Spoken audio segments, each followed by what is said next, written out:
শ্যামলকে প্রশ্ন করে, এই পীর সাহেবকে, আর উনি বা কি করেছেন, সবকিছু বিস্তারিত বলুন।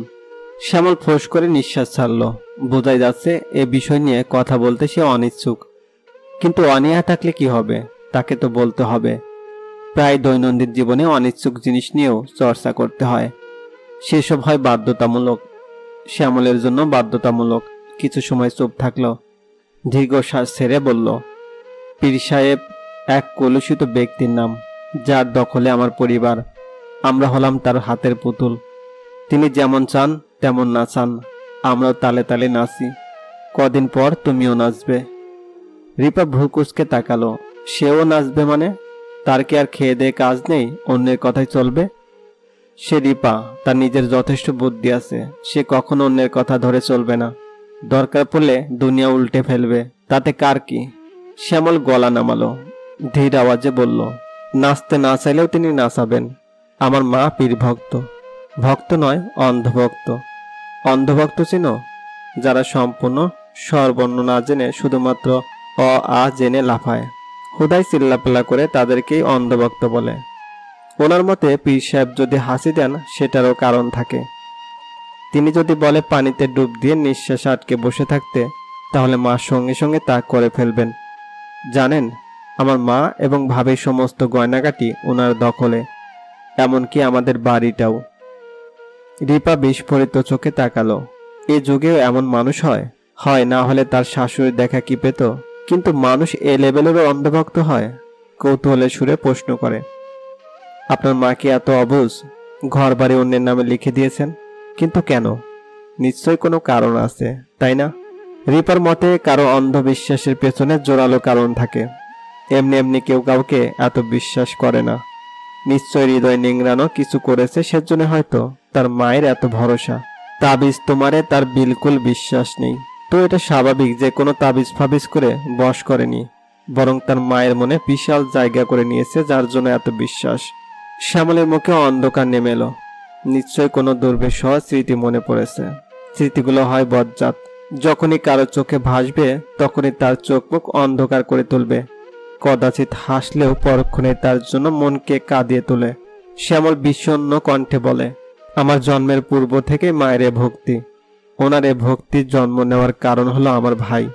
একদা আমার মা বন্ধ্যা ছিলেন, তার কোনো সন্তান হতো না।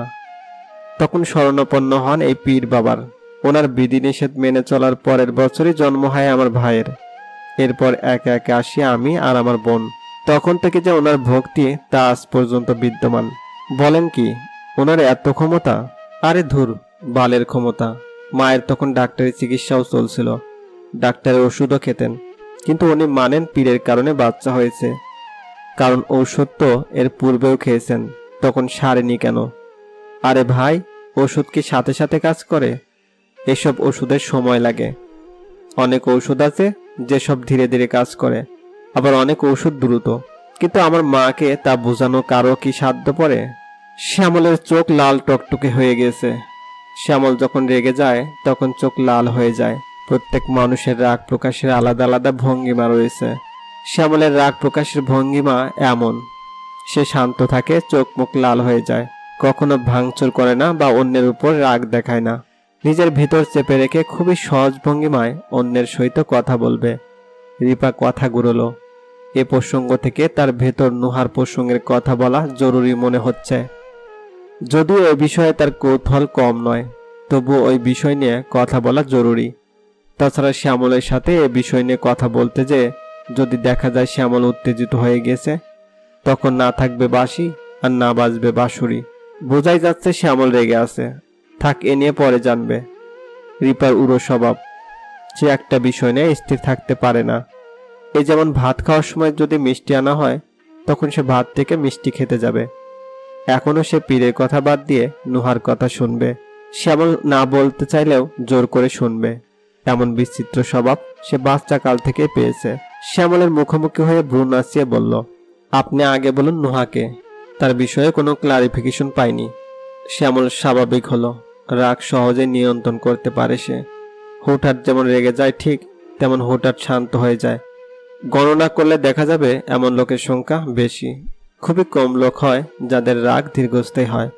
শ্যামল তাদের কাতারে পড়ে না, সে অন্যদের মতো। রিপার কৌতূহল আর সন্দেহ দেখে তার চোখে মুখে পরিবর্তন এলো না, বরং না দেখলে পরিবর্তন আসতো। নারীজাত নিজের স্বামীর সাথে পরনারীর সহিত হালকা দেখা পেলেও তা নিয়ে কখনোই কথা বলতে ছাড়ে না। সেখানে তার সাথে নোহাকে আপত্তিকর অবস্থায় দেখেছে, কাজে এ বিষয় নিয়ে প্রশ্ন না করাটা আশা করা বোকামি। শ্যামল গলা খাকরি দিয়ে পরিষ্কার করে নিল, নিচু কণ্ঠে বলে, নোহা সম্পর্কে আমার কাজিন, আপন নয়, দূর সম্পর্কে। পেশায় সে একজন নার্স, মূলত আমার ভাইয়ের খেয়াল রাখার জন্য তাকে বাসায় আনা হয়েছে। আচ্ছা, তাহলে আপনার কথার অর্থ হলো সেদিন ওসব আমাকে দেখানোর জন্য নাটক ছিল। আপনার কি মনে হয় না সে অবস্থা খুবই বেশি হয়ে গিয়েছিল? এতটা খারাপ অবস্থা তৈরি করার কথা ছিল না। আমি কিছু বলার পূর্বেই আপনি চলে এসেছিলেন, তাই আমি অভিনয় চালাতে বাধ্য হয়েছিলাম। আমার মোটেও তেমন মনে হচ্ছে না। কোনো মেয়ে কখনোই কারণবিহীন নিজের ইজ্জত নিয়ে এতটা কাহিনী করে না, জোরালো কোনো কারণ থাকে। তাছাড়া তার চোখে আর কণ্ঠে আমি স্পষ্ট জোর দেখেছি, এত তুচ্ছ সম্পর্কে কেউ এমন করে না। শ্যামল কয়েক সেকেন্ড মৌনতা পালন করলো, তারপর খুব ধীর স্বরে বলে, তার আরও একটা পরিচয় আছে। সেটা কি? সে আমার হবু বউ। আমার বিয়ে ঠিক হয়েছে তার সাথে, যেখানে আমার ইচ্ছা বিন্দু পরিমাণ নেই। মাকে কি জাদু করেছে সে, কে জানে। তিনি মোমের মতো গলে প্রস্তাব দিয়ে বসলেন। আমি সাথে সাথে প্রস্তাব প্রত্যাখ্যান করেছিলাম, কিন্তু ওনারা সেটা গ্রাহ্য করেননি, তাই আমিও ওনাদের গ্রাহ্য করিনি। ওনাদের চাল ওনাদের উপর দিয়ে দিলাম, বিয়ে করে নিলাম আপনাকে। উনি আমাকে না জিজ্ঞেস করে যেমন বিয়ে ঠিক করেছেন, ঠিক তেমন আমিও বিয়ে করে নিয়েছি। রিপা চুপ রইল, কি বলা উচিত বুঝতে পারছে না। শ্যামলের যুক্তি তার মোটেও পছন্দ হচ্ছে না। সম্পর্কটা ঘুরে ফিরে প্রতারণা হয়ে যাচ্ছে। এ কেমন বন্ধন? স্বাভাবিক কোনো রকম সম্পর্কই নেই। রিপা ঠোঁট নাড়ল। আপনি জেদের বসে আমাকে বিয়ে করেছেন, এ সম্পর্কটা কি শুধুই একটা জেদ? আপনার পরিবার জেনে যাওয়ার পর যদি না মানে, তাহলে কি ভেঙে যাবে সম্পর্কের বন্ধন? ছেড়ে দিবেন আমাকে? শ্যামল চুপ থেকে এক দৃষ্টিতে রিপার দিকে তাকিয়ে রইল। সে তো এ কথা ভাবেনি। নির্মলা বেগম যদি না মানে, তখন সে কি করবে? ভাবা উচিত ছিল। এত বড় বিষয় কিভাবে ভাবল না? এর জন্য নিশ্চয়ই তার বড় ধরনের শাস্তি পাওয়া উচিত। শাস্তিটা কঠিন হলে ঠিক হবে, তখন দ্বিতীয়বার কিছু করবার পূর্বে মনে পড়বে। পরক্ষণে চিন্তা করলো, মা না মানলে কি করবে? সে মানিয়ে নিবে। মানতে না চাইলে জোর করে মানাবে, দরকার পড়লে দুনিয়া উল্টিয়ে ফেলবে। হু কেয়ারস? রিপার মতো মিষ্টি মেয়েকে মানবে না কেন?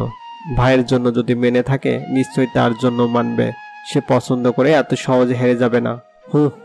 রিপা ঝুঁকে তাকালো শ্যামলের দিকে, কৌতূহলী হয়ে বলে, কি বিড়বিড় করছেন? উত্তর দেন। আপনি কি জেদের কারণে বিয়ে করেছেন? শ্যামল কঠিন গলায় জবাব দিল, না। রিপা চেয়ে রইল। শ্যামল লজ্জিত মুখে বলল, আপনাকে আমার ভালো লাগে। আপনি যখন হাসেন তখন আরো ভালো লাগে। ওই যে সেদিন গোলাপি রঙের গোল ফ্রকের সাথে সাদা ওড়না পরে হাসতে হাসতে সিঁড়ি লিফটে নামছিলেন, তখন খুব মিষ্টি লাগছিল আপনাকে। কথাটা বলে জিভ কাটলো। শিট, এটা কি করলো? লজ্জা ভাব নিয়ে কথা বলেছে। সে কি মেয়ে? মেয়েরা এমন ইনিয়ে বিনিয়ে মুখ লাল করে কথা বলে? সে তো পুরুষ, তার উচিত ছিল গম্ভীর গলায় মোটা মোটা স্বরে কথা বলার। এত বড় ভুল সে কিভাবে করলো? হয়েছেটা কি? আজ ভুলের উপর ভুল করেই যাচ্ছে। মুহূর্তে মুখ ফ্যাকাশে বর্ণ ধারণ করে নিল। তার এভাবে কথা বলা একদম উচিত হয়নি। এ ঘোর অন্যায়। রিপার দিকে তাকাচ্ছে না, তাকালেই দেখবে মেয়েটা তার উপর উপহাস করছে। কি দরকার যেচে যেচে লজ্জা পাওয়ার? সে মাথা নিচু করে নিচের দিকে তাকিয়ে রইল।